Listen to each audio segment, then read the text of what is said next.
Nah, di sini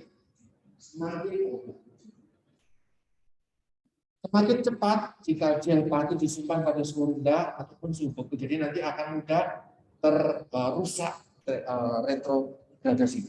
Apa itu sinarisis dan retrogradasi? Silakan kita kasih karena jadi materi yang harus kalian susun dalam laporan.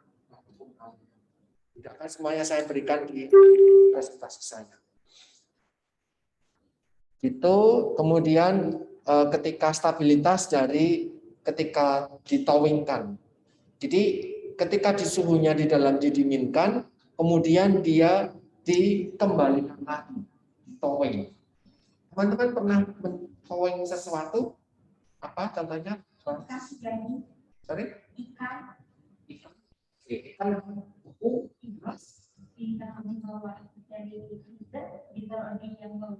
Kita berdua itu cara yang kalau kamu. Iya, tapi kalau butuh cepat dikasih air. Oke.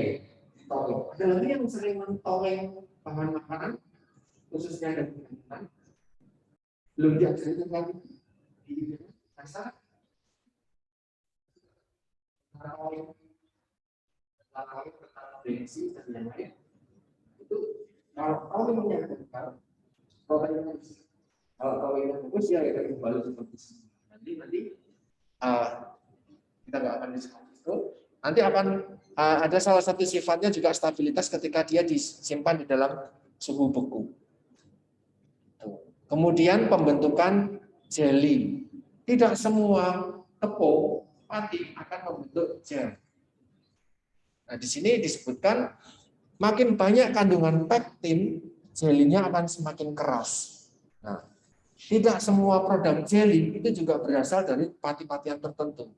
Yang pektinnya banyak adalah misalnya rumput laut. Dia patinya banyak, pektinnya banyak. Kemudian tadi konjac. Kenapa sih dari pati konjac itu kemudian dibikin beras seperti beras atau seperti ini? Jadilah dia gel ketika dikasih air. Maka bikinnya tinggal dituang dengan air panas sedikit, nanti dia akan bikin gel. Nah, itulah mie atau beras shirataki yang tidak ada kalorinya. Kalorinya nol, bikin kenyang, iya, karena nanti di dalam perut dia akan membentuk jadi gel. Seratnya tinggi, pektin itu serat. Seratnya tinggi. Iya, kita banyak, tapi kita nggak bentuk kalori apapun. Zat gizinya ada atau enggak?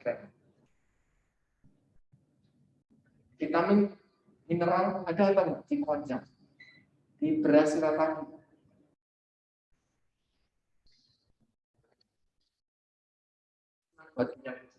Sama seperti ini pembentukan gel atau pektin karena kandungannya. Nah, di sini pH yang baik di dalam membentuk gel ada yang pH asam.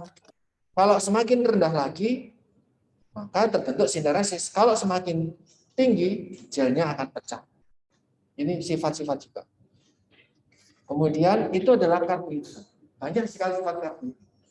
Ini sekarang kita masuk sifat protein. Kalau kalian merebus telur kuning telur itu aslinya bentuknya apa? Sifatnya cair.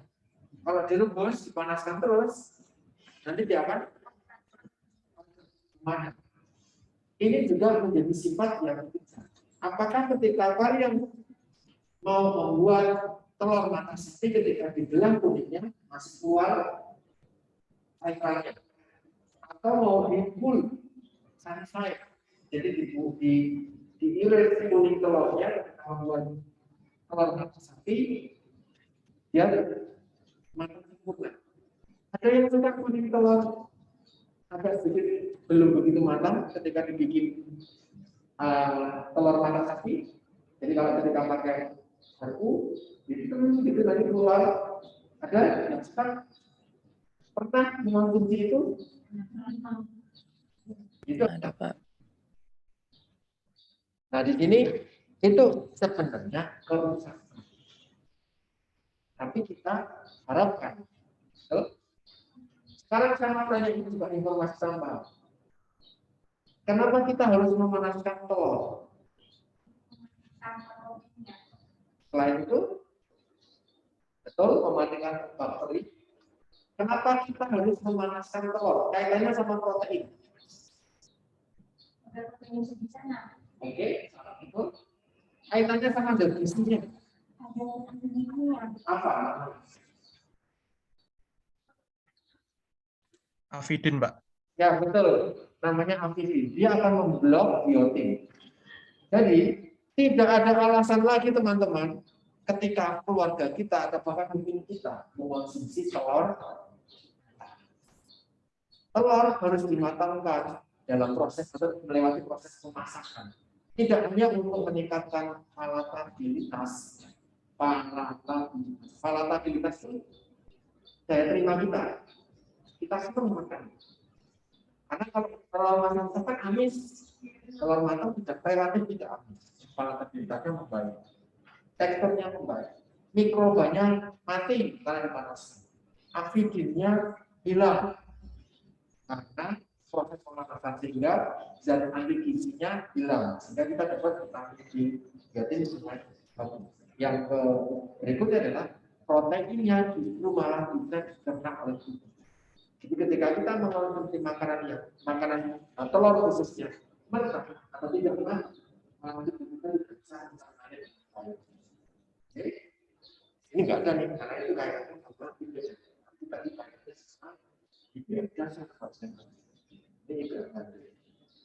nah di sini perubahan struktur protein tanpa memutus ikatannya. Di sini ada denaturasi itu bisa dengan suhu. Saya kasih contoh bikin salicylate seperti ini. Ini ditoel sedikit, hancur itu kuning telurnya. Tapi ada juga yang suka nih. Dia kasih ke nasi yang panas, kemudian dia akan dia kuning telurnya akan memenuhi nasi yang panas. Itu dengan suhu. Protein akan rusak dengan pH juga. Nanti kalian akan berpraktek pakai putih telur, pakai aneka macam protein dari susu kedelai, dari putih telur, dari susu hewan, dari sumber yang lain, kalian akan kasih asam untuk gerak-gerak. Selain dipanaskan, kalau putih telur dipanaskan kan juga akan mengekar. Tapi bagaimana protein yang dari susu kedelai? Ya, kita ngerti lagi. Bagaimana protein yang ada di dalam susu sapi? Susu sapi ada protein panas. Terus kemudian dikasih asam, larutan asam. Dikasih larutan basah. Rusaknya seperti apa? Kalian bisa amati. Dikasih garam. Itu nanti kaitannya juga dengan permukaan. Itu denaturasi. Tadi disampaikan denaturasi, berarti tidak sesuai dengan yang aslinya. Ada perubahan sifat. Nah, ini ada yang bisa balik, ada yang nggak bisa balik, jadi permanen. Putih telur ketika dipanaskan bisa jadi cair lagi atau enggak? Mau sampai besok nggak akan bisa. Itu sudah permanen koagulasi. Tapi kalau kocokan telur, putih telur yang dikocok, kita pernah mencobanya. Putih telur ketika dikocok harus segera dipotong. Kalau tidak, dia akan kembali lagi seperti sebelumnya. Nah, ini bisa reversible, dia bisa balik. Kalau dia derajat kerusakannya itu masih ringan. Maka ketika bikin olahan makanan, ketika putih telur dikocok, ada nanti kocokan doang, ada kocok. Itu juga kita lakukan. Kemudian ini tadi contoh masih juga kan saya sampaikan lagi karena ini juga menyangkut protein.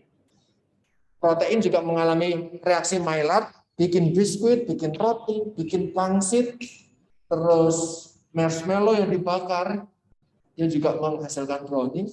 Aneka macam stick dari well done, medium well, medium rare, sama rare. Itu mereka mengalami proses brownie. Tadi saya sampaikan teman-teman, kalau proses pembuatan seperti ini dipanaskan melebihi tinggi, lebih dari yang diharapkan, dia tidak menjalankan tidak dikehendaki, karena terjadi pirolisis. Pirolisis itu nanti terbakar, jadi gosong. rotinya gosong. Tentu nggak enak lagi. Kalau itu nanti dia adalah daging seperti ini, dia akan terbentuk karsinogen juga, sehingga dia tidak diharapkan kalau lebih panas itu. Nah, tapi ada juga yang dikehendaki, ya dia sampai titik tertentu dikehendaki. Dihindari, itu juga bisa. Ketika membuat obat di industri farmasi, itu reaksi Maillard itu juga bisa terjadi. Ketika ada protein dan gula yang di dalam obat mengalami pemanasan, itu dia pasti akan Maillard itu tidak dikehendaki, jadi dihindari. Bukan cita rasanya obat jadi pahit, obat pahit. Bukan yang jadi manis jadi pahit, bukan. Tapi lebih ke apa? Obat kalau putih bersih itu kan lebih menarik dibandingkan obat yang dulu cepat. Jadi lebih ke proses organoleptik dari obat itu. Nah, itu dihindari kalau obat-obatan. Tapi kalau kita ini di dalam konteks pengolahan makanan, reaksi Maillard itu diharapkan. Tapi kalau di dalam konteks industri farmasi tidak diharapkan, karena nanti akan mengubah penampakan dari produk mereka. Kemudian ini ketika putih telur, ya putih telur dikocok sempurna, dia bisa membentuk foam seperti ini. Nah, foam ini yang bisa kita olah lebih lanjut. Kemudian ini tadi disampaikan tentang gluten. Nah, gluten itu adalah dari protein gliadin ditambahkan nanti dengan air. Dia akan menjadi gluten. Ya. Nah, gluten itu ada kaitannya dengan kadar protein di dalam suatu tepung. Tadi saya sampaikan, kalau kalian menggunakan tepung boga, nanti ada 3 jenisnya. Menggunakan segitiga, dan yang lain itu juga nanti ada jenisnya. Kalian jangan beli, mau bikin roti atau mau bikin kue lebaran, dimasukin ke toples kecil kan gitu. Lebarannya cuma seberapa kita, jadi lebaran itu bikin kue. Nah, kalau mau bikin biskuit atau kue kering, jangan sembarangan pilih tepung terigu, nanti nggak akan lebih. Harus cocok yang sesuai. Jadi tidak kalau mau bikin kue, tepung terigunya produknya bikin biskuit, tepung terigunya produknya. Jadi silakan kalian bisa cari di sini. Nah, ada penjelasannya. Saya nggak perlu internet, kalian nggak perlu nyari. Kalau bikin cake, bikin pastry, atau all purpose, bikin roti, bikin high gluten dan yang lain. Di sini semakin penggunaannya misalnya untuk menjadi bakery, jadi dia semakin keras, semakin bawah semakin tinggi protein itu, makin rendah dia akan makin lembut. Cake tidak ada yang roti bantet yang berhasil adalah namanya brownies. Brownies itu sebenarnya roti gagal, tapi karena ternyata enak malah dikembangkan. Jadi sengaja dibuat gagal. Jadi bikin bantet. Jadi salah memilih tepung, tapi malah itu yang diharapkan sekarang ya brownies. Itu sebenarnya awal mulanya dulu kalau bicara secara brownies ya sebenarnya salah memilih tepung. Terus dia jadi bantet. Roti bantet itu adalah brownies. Oke, kemudian itu protein. Cari gambar minyak yang paling cocok, ya ini aja lah yang relevan. Sekarang adalah sifat fungsional dari lemak. Pada dasarnya pelarutan dalam air lemak itu tidak bisa larut dengan baik jika ditambahkan lemak atau minyak dengan air secara langsung.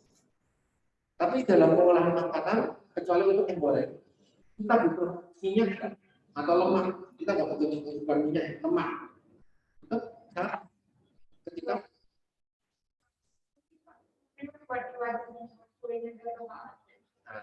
bukan bahan utama, yang bahan utama lemak digunakan dalam produksi. Kita bakery, gula, margarin berbeda, terigu, air, dan itu ragi. Nah, kalau pakai ragi, kita tuh jadi lobby. Pinter-pinternya kalah, rotinya enak. Mau dikasih apa? Nah, jadi memang butuh lemak. Tapi bagaimana cara? Terigu itu protein base. Air itu protein, air sama air itu mengikat karbohidrat sama protein, tapi tidak mengikat air, kalau mengikat lemak. Maka ketika dalam membentuk adonan, ada terigu, ada air, ada gula, semuanya itu larut di dalam air. Ada ragi di dalam air. Tapi ada mentega kuah tadi yang sama sekali tidak larut di dalam air. Bagaimana dia bisa terlarut? Maka dibuka ensaim. Inilah DMP, materinya kemarin. Ada 3 jenis emulsifannya dengan ketinggalan pasaran. Mereknya tinggal bentuknya seperti apa. Kemudian juga tahu yang warnanya kuning betul. Karena mau pakai merek yang kuning. Jadi tujuannya adalah mengemulsikan biar mentega margarin tadi bisa campur dengan yang air. Kalau tidak campur, ya nggak bisa. Ya, ada sifatnya nanti yang diharapkan dari lemak itu. Kemudian lemak juga terkait dengan sifat terkena panas. Nanti ada 3 suhu dari lemak. Yang pertama adalah titik lebur. Nanti dari padat yang menjadi cair. Misalnya lemak padat contohnya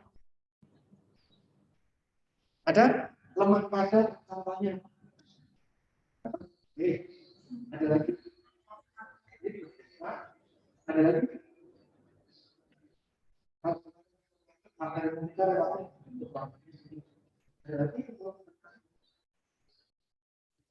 Minyak padat itu ada warnanya putih.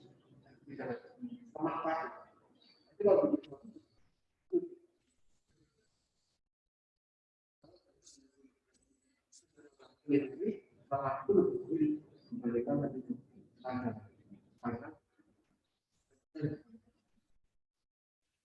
Nanti kalian akan memanaskan aneka jenis lemak padat dan lemak cair. Ini saya wanti-wanti harus hati-hati karena akan bermain suhu sampai 300 minyak itu.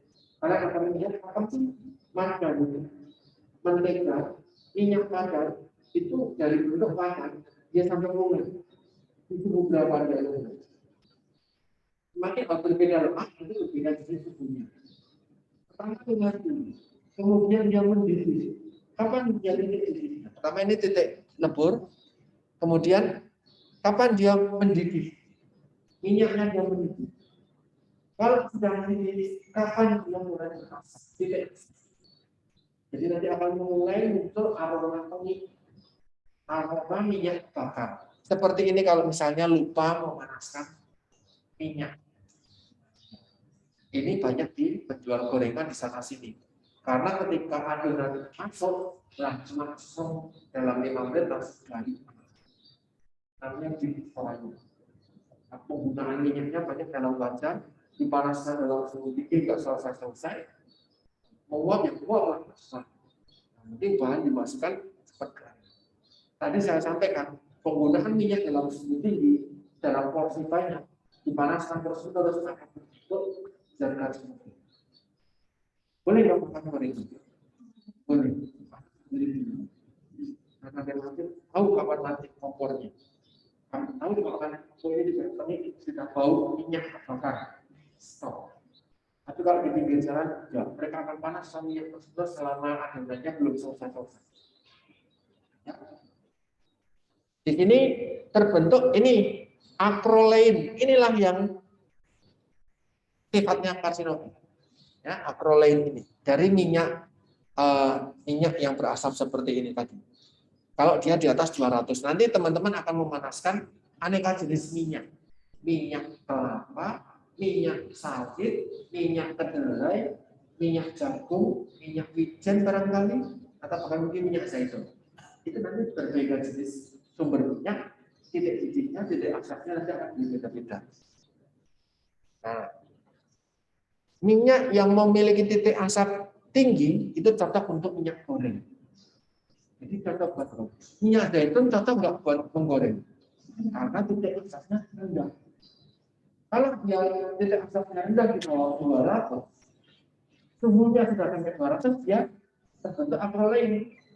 Tapi minyak sawit itu titik asapnya tinggi, maka dengan suhu yang sama dia belum menguap, maka relatif manfaat tetap untuk menggoreng.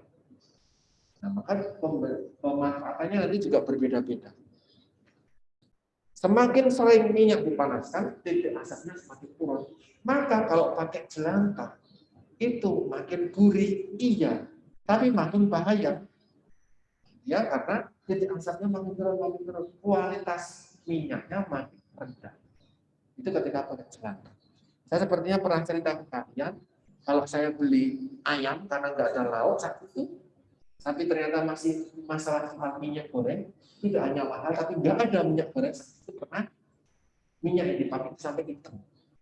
Sampai benar-benar hitam, itu bukan karena bumbu, tapi memang karena dipanaskan terus-menerus. Minyak kemarin dipanaskan lagi, disimpan buat besok lagi, dipanaskan lagi. Jadinya gurih, nggak gurih banget. Tapi setelah itu saya sakit. Ya, buat tenggorokannya jadi sakit karena tidak terbiasa mengonsumsi minyak yang sampai hitam kayak gitu. Nah, kalau di sini ada yang jualan, mohon maaf, saya bukan bermaksud untuk menyinggung teman-teman. Kemudian titik nyala, ketika dia sampai terbakar, minyaknya sampai terbakar. Nanti juga hati-hati, karena kemarin lebih dari 300. Lupa memperhatikan termometer minyak. Kita punya termometer minyak yang bisa sampai 500 suhunya. Praktikkan, mahasiswa yang praktek beberapa tahun yang lalu, dia akses sendiri ngobrol dan karena lama dipanasin di nama release, terus dia pakai termometer khusus, termometer minyak, sambil tidak tahu bahwa ternyata dia sudah sampai 300. Namanya terlalu tinggi, minyaknya sudah bagus. Harus hati-hati nanti ketika praktek ya. Itu kemudian sifat plastis, jadi dia bisa terbentuk lagi. Nanti ada juga penting di dalam olesan tadi. Kalau Rahayu menyampaikan olesan di dalam nahan, dia tidak. Tapi kalau olesan itu di atas membentuk keras. Ketika bikin roti dikasih dengan kaca mentega di atasnya, dia akan mengkilap. Sifatnya juga plastisnya relatif tidak membuat roti menjadi pecah, tapi tetap terbentuk bagus. Itu sifat plastis. Kemudian ada shortening, ini juga efek shortening, produk menjadi kering, crispy, bikin jadi remah-remah. Ini cari untuk biskuit. Tapi jangan mendapatkan shortening untuk penggunaan roti tawar. Nah, roti tawarnya nanti jadi kering, jadi rapuh. Ini penting ketika mau bikin produk bakery. Shortening itu dari saya. Teman-teman, masih ada waktu beberapa menit. Ada yang mungkin ditanyakan sebelum minggu depan, kalian ada waktu minggu depan. Minggu depannya lagi boleh proses. Oke, yang di Zoom ada yang ingin ditanyakan barangkali, monggo. Setelah ini kuliah kita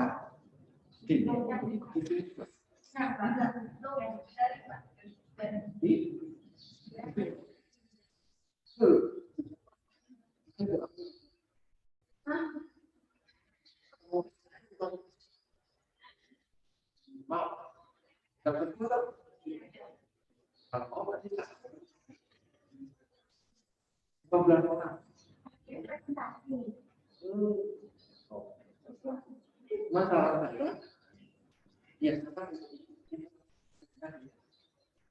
pemahaman lebih ketika bulannya saja. Karena nanti kalian kalau kita itu juga dapat. Jadi ketika kita harus pakai, biasanya ada praktek. Ada yang disampaikan teman-teman di sini? Ya, untuk cukup, saya cukupkan. Terima kasih teman-teman. Saya ucapkan terima kasih betul sudah berkenan ke sini. Saya tadi sepertinya saya salah nih. Agustina ngechat saya jam 7, tapi saya masih perjalanan, saya buka doa pagi dari 8 kurang 20. Ada orang yang ke sini. Ternyata teman-teman, terima kasih sekali. Kita ketemu lagi 2 minggu lagi di dalam praktik. Nanti ujiannya, untuk ujian mata kuliah ini akan dalam bentuk multiple choice. Multiple choice akan menggunakan e-learning.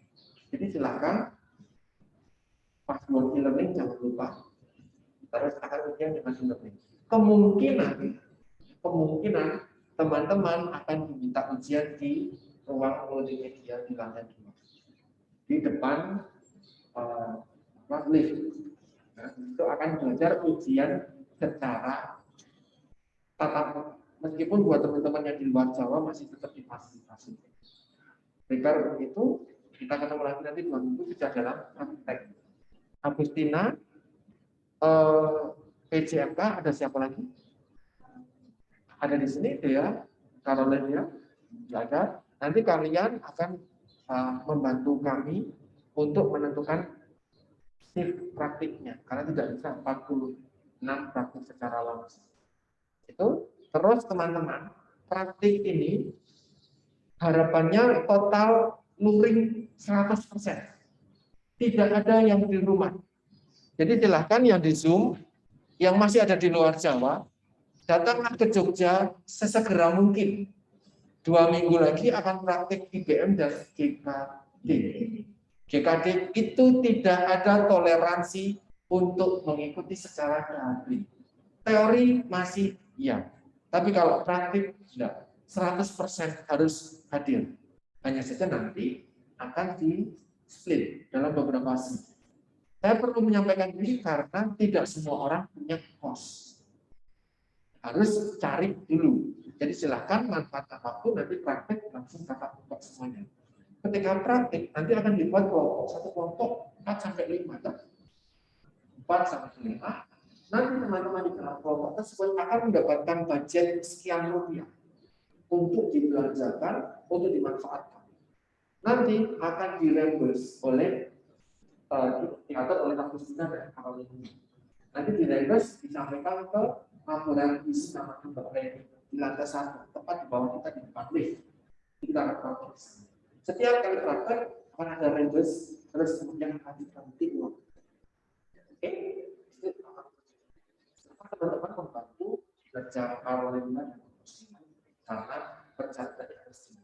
Kalian akan dibayar pengganti sekian puluh juta tidak banyak.